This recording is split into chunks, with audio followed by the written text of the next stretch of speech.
Let's start with what happened today. President Kenyatta and Deputy Ruto launching what is, by all means, an attack on the IEBC and the judiciary. Daisy, your reaction?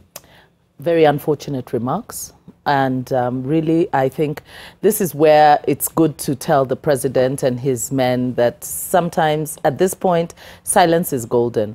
They shouldn't, I mean, those were very unfortunate remarks and can be very easily interpreted to mean that they are basically trying to intimidate the judiciary, because remember that the appeal is to be heard. So it's an indirect threat to the judiciary, which is very, very unfortunate. What did you think, Charles? I think it's unfortunate when any side of the political divide attacks the institutions that are meant to safeguard the electoral process, and that is IEBC and the judiciary. It does not mean that there are no times when IEBC or the judiciary may be open to criticism. The judiciary itself has criticized IEBC. The courts frequently criticize other courts when they are on appeal. But I think it is important for the political actors to recognize that whatever electoral outcome arises from the electoral process by virtue of the vote has to be determined and confirmed by those two institutions. So it is important for all of us, especially the political leaders, to manifest confidence in these two institutions. Scheaffer? I think as much as everybody's saying it's unfortunate, we can't stress that enough, how unfortunate that is. And the fact that, you know, it kind of seems like institutions or bodies that are supposed to be independent are not being allowed to practice their independence. Because whatever the court said, they had reasons why. And I believe the courts really upheld our democracy and our laws and our constitution and said, okay, this is how this is going to be done. So for the president to say what he said makes me feel as a Kenyan or as a voter and this year that it doesn't really matter, you know, which institution is doing what and if they're doing their job. It's like doing your job now is a NASA thing. Like if you do your job the right way, then you're either working for NASA, which is very wrong, because the courts upheld what they believe is the will of the people, is the law of the land. So it should be respected. I think the laws should be respected and bodies should be respected. To leave them, let them do what they need to do. I don't know if either of you can, any of you can read through the lines in this. The president said Jubilee has always respected the independence of the judiciary, but the party will not allow intimidation through the judiciary. I think, Larry, it's clear that judges in determining cases, especially constitutional cases, they always take into account the political context. And in fact, the Court of Appeal in the case involving returning officers and also the High Court in this recent case of Al Ghurair took note of that fact when they were making their decision.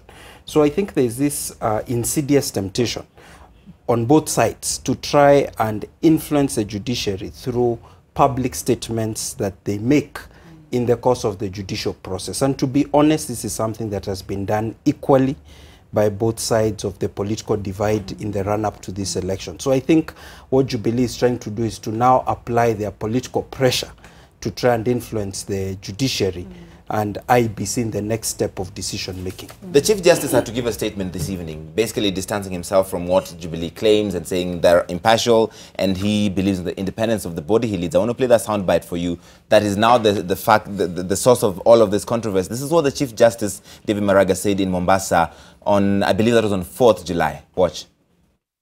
We should do our best to hold the country together. We should not be aligned to any of the political alignments. And we will handle those petitions, many as they will be.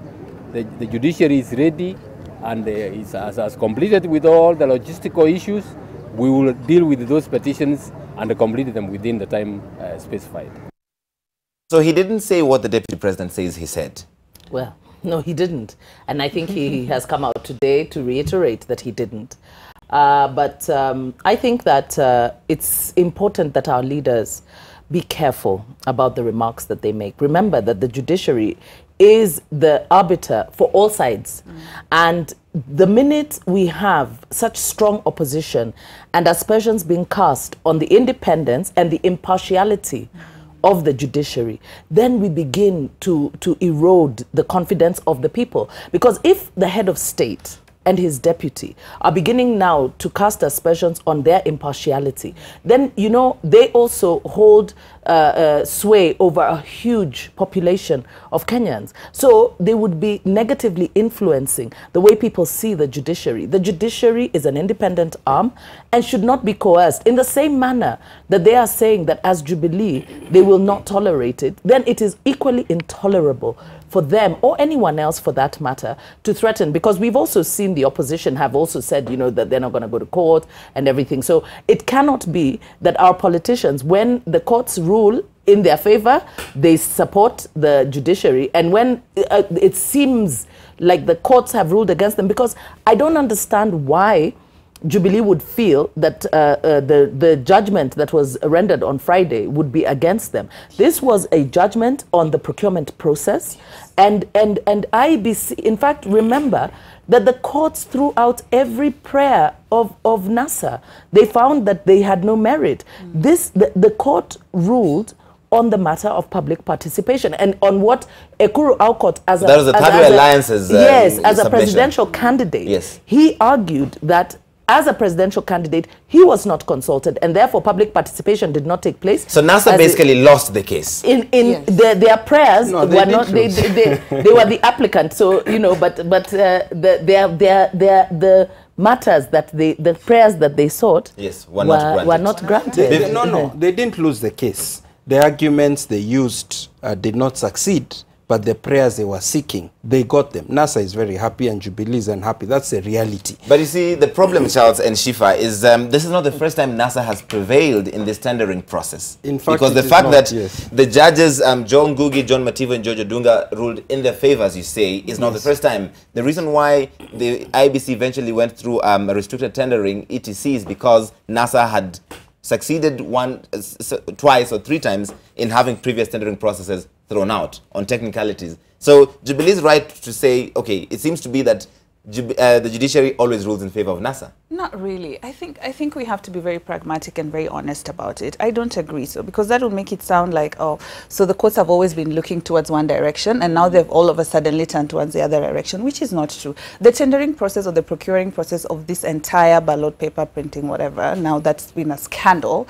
has not been transparent from the get-go, right? And everybody understands that. And the consequences of it is, it's going to be you and I at the end of all this who are going to be faced with a lot of backlash and a lot of consequences, which we are hoping that will not be violent. So I mean, ideally, the court is looking at it like, Kenyans are asking this, leave alone what NASA is saying or what Jubilee is saying.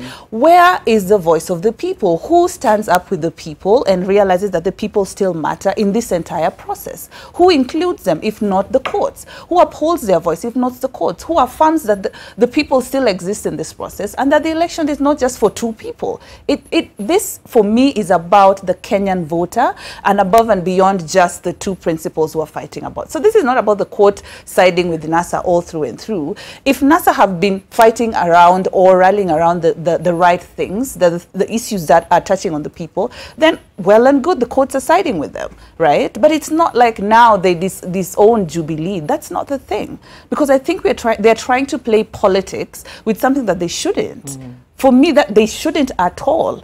The procurement process around IEBC is very worrying. It's so worrying for everybody. Okay. Yeah. Charles, I want you to respond to this from Met Governor Isaac Ruto, who is also a NASA principal, like you know, in the outfit, the National Super Alliance. And he spoke today on the way forward regarding printing of presidential ballot papers. And he says that it would only be the only way to guarantee Kenyans a free and fair election.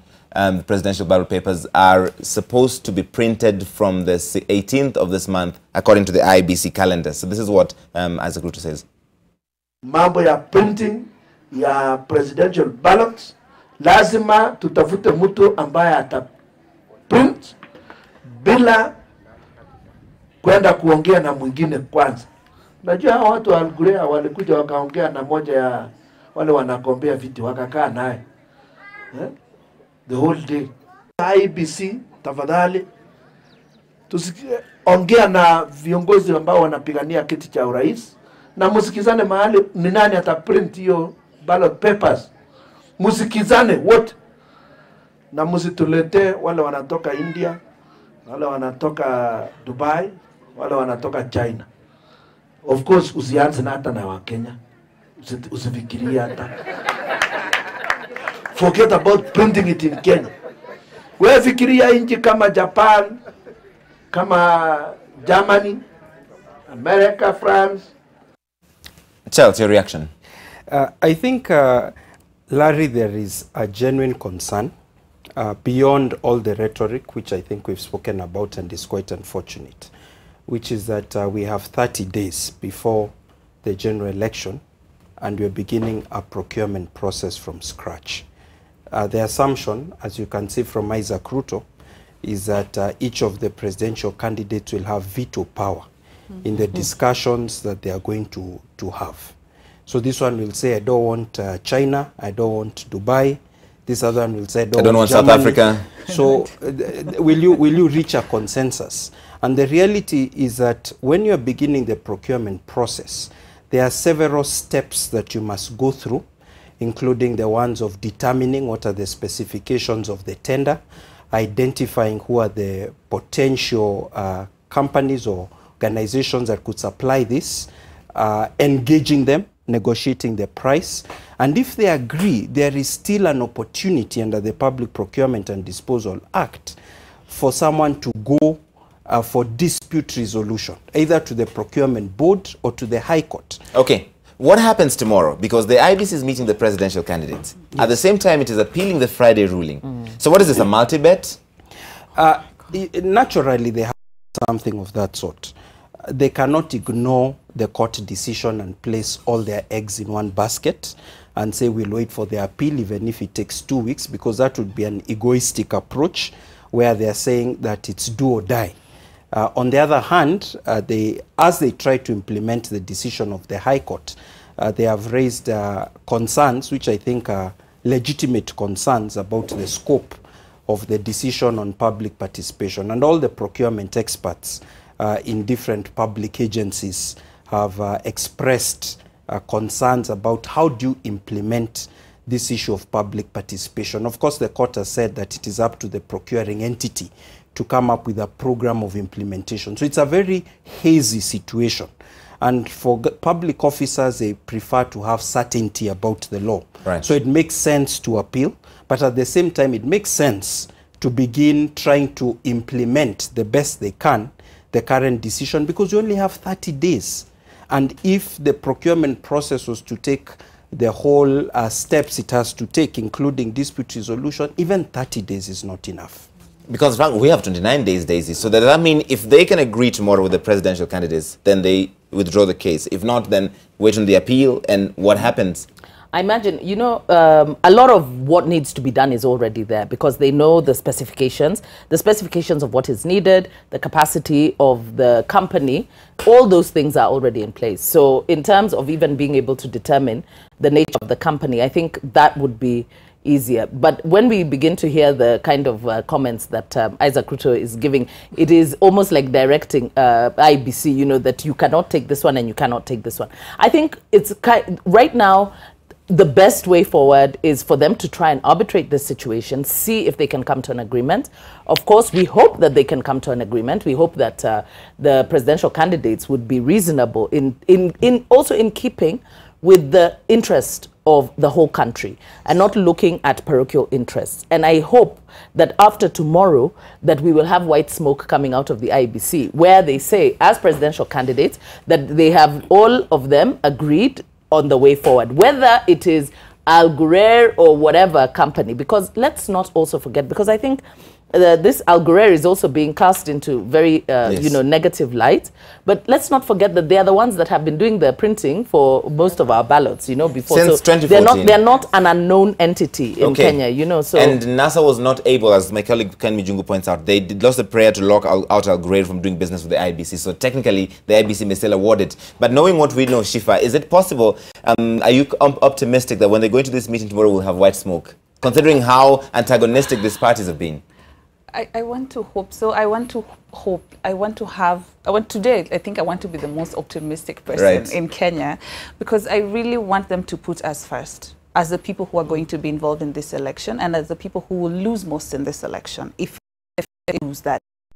Because for once, can we see leaders demonstrate what leadership is and come together and put the country first and put people first and just say, okay, this is what we are going to do, and we're not going to hold the entire country at ransom and the entire process at ransom, and create all this, animosity and suspense and keep it going, which doesn't benefit anybody. I hope that they can demonstrate leadership tomorrow. That is what I'm hoping for. And if wherever they are, if they're listening, I hope they hear what we are saying, that we need them to keep us first, that we need to come first. Because for me, I don't still understand how we are such last-minute people as Kenyans, which is not something to be proud of. And now we are being so last-minute with a process that is so fundamental to this country, a process that if it goes sideways, we have seen what can happen, right? So we really hope that nobody wants to take this country down that road and take like a very completely difficult stand and say, okay, we have to print this thing in some. I hope they can keep this country first. That's just my hope. All right. Both of you optimistic as well, or you're just waiting to see what happens tomorrow? I am really optimistic, by the way. I am. For me, Larry, I think I need to add a point of caution. What is that? Public participation does not just mean the presidential candidates.